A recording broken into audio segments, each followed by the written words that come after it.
Hi everyone, welcome to Bindu's dream world.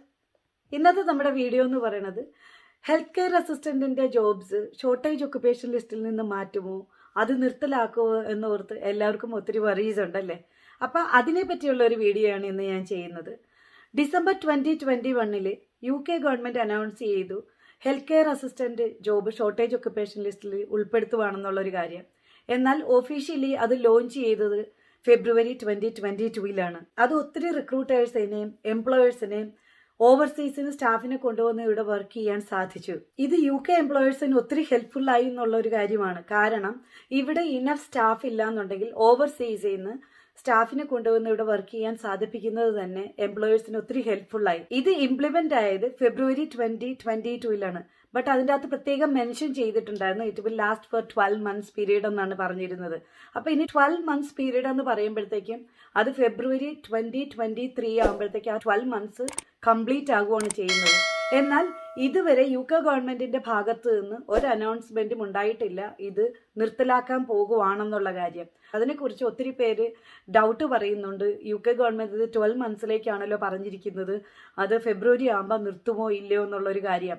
എന്നാൽ UK ഗവൺമെന്റിന്റെ ഭാഗത്തു നിന്ന് ഇതുവരെ ഒരു അനൗൺസ്മെന്റ് ഉണ്ടായിട്ടില്ല. Since health care assistant job available ആയതോടുകൂടി ഒത്തിരി പേര് UK വന്ന് സീനിയർ കെയറേഴ്സ് ആയിട്ടും കെയർ അസിസ്റ്റന്റ് ആയിട്ടും ഡൊമിസിലറി കെയർ വർക്ക് വിസയിലൊക്കെ ആയിട്ട് വന്ന് ഒത്തിരി പേര് ജോലിക്ക് വന്നിട്ടുണ്ട്. അവരവരുടെ ഡിപ്പെൻഡൻസിനെയും കൊണ്ടുവന്നിട്ടുണ്ട്. ആദ്യമേ തന്നെ നമുക്ക് നോക്കാം എന്തുകൊണ്ടാണ് UK government health care assistant job shortage occupation ലിസ്റ്റിൽ ഉൾപ്പെടുത്തിയത്.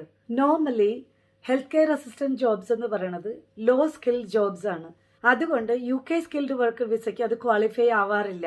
അതുകൊണ്ട് ഷോർട്ടേജ് ഒക്കുപേഷൻ ലിസ്റ്റിൽ ഉൾപ്പെടുത്തി കഴിഞ്ഞാൽ സ്കിൽഡ് വർക്കർ വിസയ്ക്ക് ആവശ്യമുള്ള 70 പോയിന്റ്സ് മീറ്റ് ചെയ്യാൻ പറ്റുന്നത് കൊണ്ടാണ് ഷോർട്ടേജ് ഒക്കുപേഷൻ ലിസ്റ്റിൽ ഹെൽത്ത് കെയർ അസിസ്റ്റന്റ് ജോബ് ഉൾപ്പെടുത്തിയത്. അതുകൂടാതെ ഇവിടുത്തെ വേക്കൻസികൾ ഇനഫ് ആയിട്ട് ഫില്ല് ആവാത്തത് കൊണ്ടും ഓവർസീസിൽ നിന്ന് സ്റ്റാഫിനെ കൊണ്ടുവന്ന് ഇവിടെ വർക്ക് ചെയ്യിപ്പിക്കേണ്ട ആവശ്യകതയുള്ളത് കൊണ്ടുമാണ് ഇത് ഷോർട്ടേജ് ഒക്കുപേഷൻ ലിസ്റ്റിൽ ഉൾപ്പെടുത്തിയിരിക്കുന്നത്. നോർമലി ഒരു ജോബ് ഷോർട്ടേജ് ഒക്കുപേഷൻ ലിസ്റ്റിൽ വന്നു കഴിഞ്ഞാൽ സ്കിൽഡ് വർക്കർ വിസയ്ക്ക് അതിന് എലിജിബിലിറ്റി കിട്ടുന്നതാണ്. കാരണം 70 പോയിന്റ്സ് ആണ് ഷോർട്ടേജ് ഒക്കുപേഷൻ ലിസ്റ്റിൽ ഉണ്ടെങ്കിൽ അവർക്ക് നേടിയെടുക്കാൻ സാധിക്കുന്നത്. UK government health care assistant job shortage occupation ലിസ്റ്റിൽ പെടുത്തിയതോടുകൂടി ഒത്തിരി പേർക്ക് ബെനിഫിറ്റ് ഉണ്ടായിട്ടുണ്ടെന്നുള്ളതാണ് കാര്യം. കാരണം ഒത്തിരി പേർക്ക് UK എത്തിച്ചേരാൻ സാധിച്ചിട്ടുണ്ട്. എന്നാൽ ഇത് 12 months പീരീഡിലേക്കാണെന്നുള്ളത് മെൻഷൻ ചെയ്തിട്ടുള്ളത് കൊണ്ട് എല്ലാവരും ഒത്തിരി വറീഡാണ് ഇത് ഫെബ്രുവരി 2023 ആകുമ്പോഴത്തേക്ക് നിർത്തലാക്കുമോ എന്നുള്ള കാര്യം.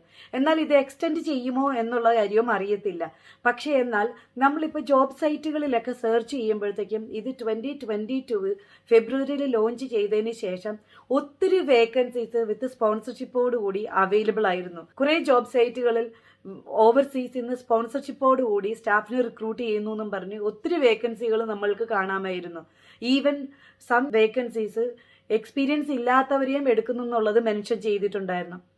എന്നാൽ ഇപ്പം അത് സ്ലോ ഡൗൺ ആയി എന്നുള്ളതാണ്. കാരണം ഞാൻ പല സൈറ്റുകളിലും സെർച്ച് ചെയ്യുമ്പോഴത്തേക്കും ഇപ്പം അത് ഒത്തിരി വേക്കൻസി എന്നുള്ളത് കുറഞ്ഞ് കുറേ സൈറ്റുകൾ കാണിക്കുന്നത് അത് ഓൾമോസ്റ്റ് സ്ലോ ഡൗൺ ആയി എന്നുള്ളതാണ് കാണിക്കുന്നത്.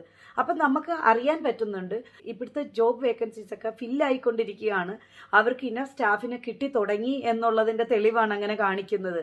അല്ലെങ്കിൽ അവർ മെൻഷൻ ചെയ്തിരിക്കുന്നത് UK കാൻഡിഡേറ്റ് ആണെങ്കിൽ അവർ സ്പോൺസർഷിപ്പ് കൊടുക്കുന്നുണ്ട് എന്നുള്ളതാണ്.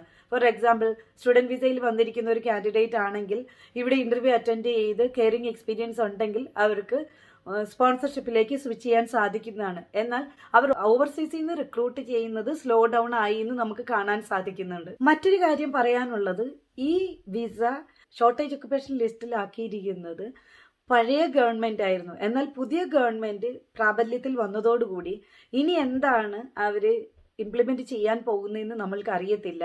ഇനി ഇത് എക്സ്റ്റെൻഡ് ചെയ്യുമോ അതോ ഹെൽത്ത് കെയർ അസിസ്റ്റന്റിന് ഓവർസീസിൽ നിന്ന് കൊണ്ടുവരുന്നത് നിർത്തലാക്കുമോ എന്നുള്ളതൊന്നും നമുക്ക് അറിയത്തില്ല. അപ്പം ഇപ്പോഴുള്ള നിയമം അനുസരിച്ച് 12 months പീരീഡ് പറഞ്ഞതാണെങ്കിൽ വളരെ ഷോർട്ട് ടൈം മാത്രമാണ് കാണിക്കുന്നത്.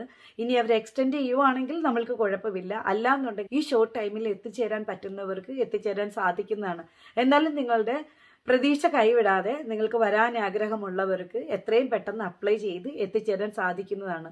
നിങ്ങൾക്ക് ഡയറക്റ്റ് അപ്ലൈ ചെയ്ത് വരുന്നതിന് നിങ്ങൾക്ക് പൈസ കൊടുക്കേണ്ട കാര്യമില്ല. ഇന്റർവ്യൂ അറ്റൻഡ് ചെയ്തതിന് ശേഷം ഓഫർ ലെറ്റർ കിട്ടിയെന്നാൽ COS എംപ്ലോയർ നിങ്ങൾക്ക് പ്രൊവൈഡ് ചെയ്യുന്നതായിരിക്കും. അത് കിട്ടിക്കഴിഞ്ഞാൽ നിങ്ങൾക്ക് വിസ അപ്ലൈ ചെയ്യാൻ സാധിക്കുന്നതാണ്. എന്നാൽ ചില എംപ്ലോയേഴ്സും കമ്പനീസും വിസ ഫീസ് നിങ്ങൾ തന്നെ പേ ചെയ്യേണ്ടതായിട്ട് പറയാറുണ്ട്. അവർ COS തരാറുണ്ട്. ബാക്കിയുള്ള ഫ്ലൈറ്റ് ടിക്കറ്റും എല്ലാം നമ്മൾ പേ ചെയ്യേണ്ടതായിട്ട് വരുന്നുണ്ട്. പക്ഷേ ചിലർ പേ ചെയ്യേണ്ടതായിട്ട് ആവശ്യപ്പെടാറുണ്ട്, ചിലർ നമ്മൾ പേ ചെയ്യേണ്ട ആവശ്യകതയും വരാറില്ല. പക്ഷേ നിങ്ങൾ അല്ല ഏജൻസി വഴിയാണ് വരുന്നതെന്നുണ്ടെങ്കിൽ നിങ്ങൾക്ക് പേ ചെയ്യേണ്ടതായിട്ടുണ്ട്. പക്ഷെ നിങ്ങൾക്ക് ജോലി തന്നെ കണ്ടുപിടിക്കാൻ ബുദ്ധിമുട്ടുണ്ടെന്നുണ്ടെങ്കിൽ നിങ്ങൾക്ക് ഏജന്റ് വഴി നിങ്ങൾക്ക് അപ്ലൈ ചെയ്ത് വരാൻ സാധിക്കുന്നതാണ്. പക്ഷെ നിങ്ങൾ എപ്പോഴും മേക്ക് ഷുവർ ചെയ്യണം ഒരു ജെന്യുവൻ ഏജന്റിനെയാണോ അപ്രോച്ച് ചെയ്യണമെന്നുള്ള കാര്യം മേക്ക് ഷുവർ ചെയ്യേണ്ടതാണ്. നിങ്ങൾ ഷോർട്ടേജ് ഒക്യുപ്പേഷൻ ലിസ്റ്റ് ചെക്ക് ചെയ്തുകൊണ്ടേ ഇരിക്കുക. നിങ്ങളുടെ റിയൽ ആയിട്ടുള്ള ജോബിനുള്ള വേക്കൻസി അവൈലബിൾ ആണോ എന്നും നിങ്ങൾക്ക് അപ്ലൈ ചെയ്യാൻ സാധിക്കുന്നുണ്ടോ എന്നും നോക്കുക. അതിനൊരു എക്സാമ്പിളാണ് ടീച്ചേഴ്സിന് 2023 ഫെബ്രുവരി തൊട്ട് ഇവിടെ എത്തിച്ചേരാൻ സാധിക്കുമെന്നുള്ളൊരു കാര്യം. അതിൻ്റെ പ്രോസസ്സിംഗ് ഒക്കെ നിങ്ങൾ തുടങ്ങി കാണുമെന്ന് ഞാൻ വിചാരിക്കുന്നു. നിങ്ങൾ ടീച്ചേഴ്സ് ആയിട്ടുള്ളവരാണെങ്കിൽ തീർച്ചയായിട്ടും അതിൻ്റെ പ്രോസസ്സിംഗ് തുടങ്ങുക. നിങ്ങൾക്ക് 2023 ഫെബ്രുവരി നിങ്ങളുടെ നേഴ്സസിൻ്റെ ആയതുപോലെ തന്നെ ടീച്ചേഴ്സിൻ്റേതാകുമെന്ന് വിചാരിക്കുന്നു. നിങ്ങൾക്ക് ഡിഫറെൻറ്റ് കാറ്റഗറീസിലുള്ളവർക്ക് ഇവിടെ ജോലിക്ക് അപ്ലൈ ചെയ്ത് വരാൻ സാധിക്കുന്നതാണ്. നിങ്ങൾ സൈറ്റിൽ കയറി ചെക്ക് ചെയ്യുക, നിങ്ങളുടെ ജോലി അവൈലബിൾ ആണോ, നിങ്ങൾ പഠിച്ചിരിക്കുന്ന ക്വാളിഫിക്കേഷനുള്ള ജോലി എന്താണ് ഉള്ളതെന്ന് നിങ്ങൾ നോക്കുക. അതനുസരിച്ച് ഈവൻ ഫോർ എക്സാമ്പിൾ ആണെങ്കിൽ എൻജിനീയേഴ്സ് അല്ലെങ്കിൽ ചാർട്ടേഡ് അക്കൗണ്ടൻസ് ഇവരൊന്നും ഹെൽത്ത് കെയർ അസിസ്റ്റൻ്റ് ആയിട്ട് വരേണ്ട ആവശ്യകതയില്ല. അവർക്കെല്ലാം അവരുടേതായ ജോലിയിൽ പ്രവേശിക്കാൻ സാധിക്കുന്നതാണ്. അങ്ങനെ നിങ്ങൾക്ക് സ്പോൺസർഷിപ്പോടുകൂടി ഇവിടെ എത്തിച്ചേരാൻ സാധിക്കുന്നതാണ്. അപ്പോൾ നിങ്ങൾക്ക് കൂടുതലായിട്ട് പേ ചെയ്യാൻ സാധിക്കുന്നതാണ്. പിന്നെ അത് കൂടാതെ നിങ്ങൾ നേഴ്സസ് ആണെങ്കിൽ IELTS ആൻഡ് OET എഴുതി നേഴ്സായിട്ട് ഇവിടെ വരുവാണെങ്കിൽ നിങ്ങൾക്ക് ഹെൽത്ത് കെയർ അസിസ്റ്റൻറ്റിനേക്കാളും കൂടുതൽ നിങ്ങൾക്ക് കൂടുതൽ ഏൺ ചെയ്യാൻ സാധിക്കുന്നതാണ്. അപ്പോൾ എപ്പോഴും നിങ്ങൾ മനസ്സിലാക്കേണ്ടത് നിങ്ങളുടെ ഫീൽഡ് ഏതാണോ ആ പ്രൊഫഷനിൽ നിങ്ങൾ ജോലി കണ്ടെത്തി വരാൻ ശ്രമിക്കുന്നതാണ് ഏറ്റവും നല്ലത്. അങ്ങനെ സാധിക്കാൻ പറ്റാത്തവർ ഹെൽത്ത് കെയർ അസിസ്റ്റൻ്റ് ആയിട്ട് വരുന്നത് ഒരു ഓപ്പർച്യൂണിറ്റി യൂട്ടിലൈസ് ചെയ്യുന്നത് എപ്പോഴും നല്ലത് തന്നെയാണ്. അപ്പം നിങ്ങൾ ഒട്ടും വൈകിയിട്ടില്ല, നിങ്ങളുടെ അവസരങ്ങൾ നഷ്ടപ്പെടുത്താതെ നിങ്ങൾ അപ്ലൈ ചെയ്യുക. ഈ വീഡിയോ നിങ്ങൾക്ക് ഹെൽപ്ഫുൾ ആയെന്ന് ഞാൻ വിചാരിക്കുന്നു. മറ്റൊരു വീഡിയോയുമായി നമുക്ക് വീണ്ടും കാണാം. ബൈ.